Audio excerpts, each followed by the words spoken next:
گستاخی کا الزام لگانا یہ بدکاری اور زنا کے الزام سے زیادہ بدتر الزام ہے. قتل کی دھمکیاں، گستاخ اور جو فحش گالیاں دی جا رہی ہیں. موت زندگی اللہ کے ہاتھ میں. جو رات قبر میں گزرنی ہے وہ قبر میں گزرے گی، جو زمین پہ گزرنی ہے وہ زمین پہ گزرے گی. لیکن ایسا نہ ہو کہ کچھ مذہبی متشدد قسم کے اسکالر آپ سے وہ کام کروائیں جس پہ قیامت کے دن نبی صلی اللہ علیہ وسلم آپ سے اپنا چہرہ پھیر لیں. اور آپ شو تو یہ کر رہے ہو میں نے نبی کے نام پہ یہ کام کیا ہے، لیکن نبی صلی اللہ علیہ وسلم اس شدت پسندی سے کبھی بھی خوش نہیں ہو سکتے. اور اگر پھر بھی آپ یہ سمجھتے ہیں کہ یہ گستاخی ہے معاذ اللہ، تو پھر میں آپ کے سامنے کچھ بریلویوں کے چوٹی کے علماء کے حوالے پیش کرتا ہوں مختصر. تو جو فتویٰ پھر آپ نے مجھ پہ لگایا ہے ان پہ بھی لگایا. میں مانتا ہوں سارے بریلوی ایسا نہیں کرتے ہیں، ایک مخصوص طبقے کے مخصوص افراد ہیں جنہوں نے ایک پروپیگنڈا کھڑا کیا ہوا ہے اور سادہ لو عوام کو برگلا رہے ہیں کہ جی یہ واجب القتل ہے اور گستاخ ہے وغیرہ وغیرہ. اور کراچی کا ایک مولوی نہیں اور طارق مجہول مردود ایک بندہ بھی غیرت مند نہیں بیٹھا جڑا اٹھ کے انہاں سر لاوے. اس وجہ تو یہ بالکل اس بارے کوئی معاملے نہیں. اس کتے نوں لگام پائی جاوے، وہ کتا بھی نہیں بڑھتا. مفتی طارق مسعود کے بیانات کے لیے مفتی صاحب کے آفیشیل چینل مفتی طارق مسعود سپیچز کو سبسکرائب کریں. بسم اللہ الرحمن الرحیم نحمدہ ونصلی علی رسولہ الکریم. جب سے کینیڈا والے بیان وہ سوسائٹی میں گیا ہے تو مسلسل سوشل میڈیا پہ ہائپ کریٹ کی جا رہی ہے اور ایک مخصوص طبقے کی طرف سے جو بہت زیادہ شدت پسندی پھیلا رہا ہے. بار بار مجھے کہا جا رہا ہے کہ یہ جو معذرت آپ نے دوبارہ کی ہے یہ بھی قابل قبول نہیں ہے. اور اس طبقے کا بنیادی مقصد یہ ہے کہ میں یہ مانوں کہ میں نے گستاخی کی ہے اور پھر میں گستاخی سے معذرت کروں. جو غلطی مجھ سے ہوئی ہے اس پہ میں بار بار معذرت کر چکا ہوں، لیکن وہ طبقہ مسلسل دھمکیاں دے رہا ہے میرے واٹس ایپ پہ. قتل کی دھمکیاں، گستاخ اور جو فحش گالیاں دی جا رہی ہیں سب کے نمبر بھی میں سیو کر رہا ہوں. تو یہ سب کچھ چل رہا ہے میرے ساتھ. تو مجھے خیال ہوا کہ میں ایک علمی لحاظ سے بہرحال میں اس پہ ایک ویڈیو ریکارڈ کرواؤں، کیونکہ جو کچھ میرے مخلص لوگ ہیں، بعض لوگ، میجورٹی نے مجھے گستاخ قرار نہیں دیا الحمدللہ، میجورٹی علماء نے، بلکہ انہوں نے اس کو ایک غلطی ضرور قرار دیا، علمی غلطی، گستاخ قرار نہیں دیا. لیکن بعض ہمارے ہی بڑوں سے، بعض ہمارے ہی لوگوں نے بھی اس کو گستاخی سے تعبیر کیا اور پھر یہ کہا کہ مفتی صاحب نے جب گستاخی سے معذرت کر لی ہے تو اب ان کی جان چھوڑ دو. تو اس کو بھی بعض شدت پسند لوگ کہہ رہے ہیں دیکھو ان کے اپنے بڑے کہہ رہے ہیں کہ انہوں نے گستاخی کی ہے. اس لیے مجھے گستاخی کے لفظ کو ایکسپلین کرنا بہت میرے لیے ضروری ہو گیا ہے. وجہ اس کی ہے کہ جو مخصوص طبقے کے کچھ لوگ ہیں جو ان کے لیڈر بہت زیادہ شدت پسندی پھیلا رہے ہیں اور اپنی عوام کو، جو عام لوگ ہیں نا، ان کو بہت زیادہ اکسا رہے ہیں میرے قتل پہ.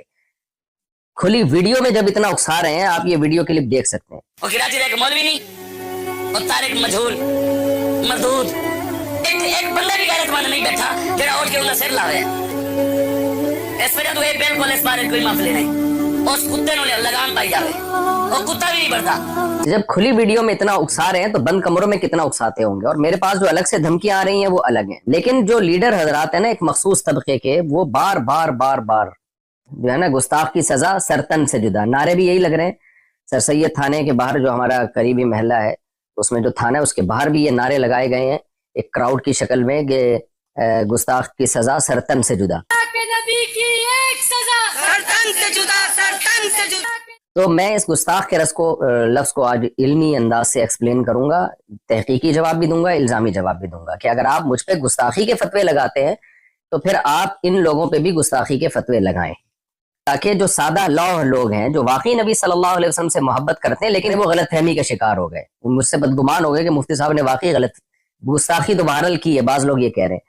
تو میں نے جو غلطی کی ہے اس سے میں رجوع کر چکا ہوں، گستاخی میں نے نہیں کی ہے. تو اب میں اس پہ شروع کرتا ہوں. دیکھیے میرا جو بیان تھا میں نے اس میں یہ بات کہی جو کہ غلط الفاظ تھے. میں نے کہا قرآن میں گرامر کے لحاظ سے یہ غلط ہے لیکن اس کو ٹھیک نہیں کیا گیا. یہ قرآن کا میں معجزہ بیان کر رہا تھا کہ جو گرامر کے لحاظ سے مسٹیک ہوئی وہ باقی رکھی گئی. لیکن بیان کے دوران ہی مجھے خیال ہوا کہ یہ لفظ جو تعبیر ہے، جو الفاظ ہیں، میرے منہ سے غلط نکل گئے. وجہ اس کی یہ ہے کہ قرآن پہلے ہے، گرامر کے اصول بعد میں وضع کیے گئے ہیں. گرامر قرآن کو دیکھ کے لکھی گئی ہے، نہ کہ قرآن گرامر کا محتاج ہے. یہ ایک ایسی حقیقت ہے جس کو میں اپنے لیکچروں میں پہلے بیان کر چکا ہوں، کئی بار بیان کر چکا ہوں کہ زبان گرامر کی محتاج نہیں ہوتی، گرامر زبان کی محتاج ہوتی ہے. مجھے بیان کے دوران ہی اندازہ ہو گیا کہ یہ الفاظ میرے زبان سے غلط نکلے، لہذا میں نے بیان میں ہی اس کی کریکشن کی. کہ اگر ظاہری لحاظ سے اس میں کوئی غلطی لکھنے میں ظاہری لحاظ سے، ورنہ اس میں بڑی حکمت ہے، گرامر کی ایک مسٹیک اگر ظاہری لحاظ سے میں مسٹیک کہہ رہا ہوں کہ تو وہ کریکشن کیا تھی جو میں نے چلائی بھی ہے کہ ظاہری لحاظ سے ہے، حقیقت میں نہیں ہے، ظاہری لحاظ سے. ظاہر کا مطلب یہ کہ حقیقت میں کوئی غلطی نہیں ہے، دیکھنے میں ایسا لگتا ہے کہ گرامر کے قاعدوں کے خلاف ہے. میرا خیال یہ تھا کہ اس سے لوگ مطمئن ہو گئے ہوں گے، لیکن وہ بھی میری غلطی تھی. مجھے اس میں اور اچھی طرح سے ایکسپلین بھی کرنا چاہیے تھا اور اسی بیان میں معذرت کر لینی چاہیے تھی، وہ بھی میں نے نہیں کی. یہ بھی جرم میرا ہے، اس کی بھی غلطی کا میں اعتراف کرتا ہوں. تو لیکن مقصد یہی تھا کہ حقیقت میں کوئی غلطی نہیں ہے. ظاہری لحاظ سے غلطی کا مطلب کیا تھا کہ بھئی قرآن میں کچھ باتیں ایسی ہیں جو عام نحوی قاعدوں کے، جو قاعدے بعد میں ایجاد کیے گئے ہیں، ان کے خلاف ہیں. تو یہ بات صرف میں نے نہیں لکھی ہے، یہ اور بھی لوگ لکھ چکے ہیں، خود بریلوی علماء لکھ چکے ہیں. یہ دیکھیں مقدمہ تفسیر نعیمی، مصنف حکیم الامہ مفتی احمد یار خان نعیمی، یہ بریلویوں کے بڑے عالم ہیں. صفحہ نمبر 20 پہ لکھتے ہیں بعض کلمات نحوی قاعدے کے خلاف معلوم ہوتے ہیں لیکن وہ پڑھے ویسے ہی جاتے ہیں جیسے کہ ثابت ہو چکے. مثلا علیہ اللہ، اب دیکھیں قرآن کا عام قاعدہ ہے علیہ اللہ، لیکن قرآن میں لکھا ہے علیہ اللہ، یعنی گرامر کا عام قاعدہ ہے علیہ اللہ، لیکن پڑھا جا رہا ہے علیہ اللہ. اسی طرح وما انسانیہ الا الشیطان، اب عام قاعدہ جو نحو کے طالب علم جانتے ہیں یہ ہے وما انسانیہ، لیکن جو احمد یار صاحب ہیں، مفتی احمد یار صاحب جو بریلویوں کے بڑے عالم، وہ کہہ رہے ہیں کہ یہ بھی عام قاعدے کے خلاف ہے، ما انسانیہ ہے. اور تیسری مثال وہی دی ہے جو میں نے اپنے بیان میں دی تھی، لنصفعن بالناصیہ، تو یہ بھی انہوں نے مثال دی. اب میں پوری عبارت دوبارہ پڑھتا ہوں، مثلا علیہ اللہ ما انسانیہ لنصفعن وغیرہ. دوبارہ یہ عبارت پڑھ دیتا ہوں میں. یہ لکھتے ہیں بریلویوں کے عالم بعض کلمات نحوی قاعدے کے خلاف معلوم ہوتے ہیں لیکن وہ پڑھے ویسے ہی جاتے ہیں جیسے کہ ثابت ہو چکے، مثلا علیہ اللہ ما انسانیہ لنصفعن وغیرہ. تو محترم نے بھی یہ فرمایا کہ نحوی قاعدے کے خلاف معلوم ہوتے ہیں، جبکہ میں نے کیا کہا تھا، بظاہر گرامر کے خلاف ہیں، بظاہر گرامر کے لحاظ سے غلط ہیں. تو میں نے تو پھر بھی بظاہر کا لفظ لگا دیا تھا. تو میں پھر بھی مانتا ہوں کہ میری غلطی تھی، مجھے بہت اچھی طرح سے ایکسپلین کرنا چاہیے تھا اور اسی وقت اپنے الفاظ سے رجوع کر لینا چاہیے تھا، لیکن بعد میں نے رجوع ریکارڈ کروایا. اس کی کیا وجوہات تھی، یہ بھی میری غلطی ہے، اس میں بغیر تعویل کے اس کو بھی اپنے کھاتے میں ڈالتا ہوں میں. لیکن اس عمل کو آپ گستاخی نہیں قرار دے سکتے. اگر آپ نے گستاخی قرار دینا ہے پھر بریلوی کے ان عالم کے عمل کو بھی اور ان کی عبارت کو بھی آپ گستاخی قرار دیں. اور میں نے تو ان الفاظ سے توبہ کر لی، ان عالم نے تو توبہ بھی نہیں کی ہے. اب تک تو ہمارے پاس کوئی ایسا ریکارڈ نہیں ہے کہ انہوں نے الفاظ سے توبہ کی ہو. تو اصل مدعا میرا یہ ہے کہ نہ میرے الفاظ کو آپ گستاخی پر لے جا سکتے ہیں، نہ تفسیر نعیمی کے مصنف کے الفاظ، بریلوی عالم کے الفاظ کو آپ گستاخی قرار دے سکتے ہیں. آپ ان کے الفاظ کو بھی علمی غلطی قرار دے سکتے ہیں، میرے الفاظ کو بھی علمی غلطی قرار دے سکتے ہیں. یہ علمی غلطی قرار دینے پر ہمیں کوئی اعتراض نہیں ہے، لیکن آپ اس عمل کو گستاخی مت قرار دیں، کیونکہ اگر یہ ہے تو میں گستاخ ہوں تو پھر یہ بھی گستاخ ہیں اور وہ تمام علماء گستاخ ہیں جنہوں نے اس علمی نقطے کو اس انداز سے بیان کیا ہے. دوسری روایت دیکھیں، عن ہشام ابن عروة عن ابیہ قال سألت عائشة عن لحن القرآن ان هذان لساحران وعن قوله والمقيمين الصلاة والمؤتون الزكاة وعن قوله والذين هادوا والصابئون فقال يا ابن اختي هذا عمل الكتاب اخطأوا في الكتابة. رواه الطبری فی تفسیرہ جلد نمبر 1 صفحہ نمبر 18. علامہ طبری رحمہ اللہ تعالیٰ اپنی تفسیر کی جلد نمبر 1 صفحہ نمبر 18 میں لکھتے ہیں، اور یہ روایت مصنف ابن ابی شیبہ میں بھی ہے.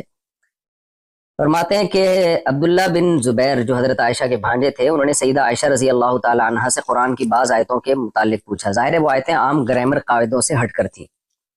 تو حضرت عائشہ رضی اللہ تعالی عنہا سے ان کی جب تفسیر پوچھی تو حضرت عائشہ نے فرمایا کہ یا ابن اختی، اے میرے بھانجے، ھذا عمل الکتاب اخطأوا فی الکتابہ، یہ کاتبوں کا عمل ہے جنہوں نے کتابت میں خطا کی ہے. تو یہاں بھی سیدہ عائشہ کا مطلب، خطا کا مطلب یہ نہیں ہے کہ سچی مچی میں غلطی کی ہے، وہ خطا یہ بیان کرنے کے لیے بتا رہی ہیں کہ یہ جو عام قاعدے جو گرامر کے اصول کیے گئے ہیں یہ عام قاعدوں سے ہٹ کر انہوں نے اس کو لکھا ہے. جمہور حضرات نے یہی مفہوم بیان کیا ہے اس کا. تو یہاں بھی میں یہ کہوں گا کہ کیا آپ سیدہ عائشہ کو بھی معاف نہیں کرو گے؟ آپ یہ کہو گے انہوں نے معاذ اللہ دعویٰ کیا کہ قرآن میں تحریف ہوئی ہے، قرآن کو غلط لکھا گیا ہے، اور قرآن کی کتابت کے طریقے غلط تھے، یا علامہ طبری جو بڑے مفسر ہیں، جن کو دیوبندی بھی مانتے ہیں، بریلوی بھی مانتے ہیں، اہل حدیث بھی بہت بڑا مفسر مانتے ہیں، آپ ان کو گستاخ قرار دیں گے کہ انہوں نے سیدہ عائشہ کا یہ قول نقل کیا اور پھر سیدہ عائشہ کو گستاخ نہیں، کیونکہ آپ لوگ تو کہتے ہیں گستاخ کو گستاخ قرار نہ دینا بھی گستاخی ہے، تو کیا ہے معاذ اللہ آپ ان سب کو گستاخ قرار دیں گے؟ ظاہر ہے آپ یہ کہیں گے کہ ایک چیز ہے جس کو یہ اپنے الفاظ میں بیان کر رہے ہیں، اور پھر میں بار بار بتاؤں یہ سب کا امت کا اتفاق ہے، میں مفسرین کے حوالے بھی دے سکتا ہوں اور میرے پرانے بیانات بھی مل جائیں گے اس پر، کہ گرامر قرآن کی محتاج ہے، قرآن گرامر کا محتاج نہیں ہے۔ اس زمانے میں عربی کے قواعد و ضوابط منضبط نہیں کیے گئے تھے، گرامر کو بعد میں وضع کیا گیا ہے، تو جو اکثر قاعدے اور کلیے جو انہوں نے وضع کیے ہیں تو قرآن کی بعض آیتیں ان اکثر قاعدوں پر منطبق نہیں ہوتی تھی، لیکن ان کی بھی بہت سے حضرات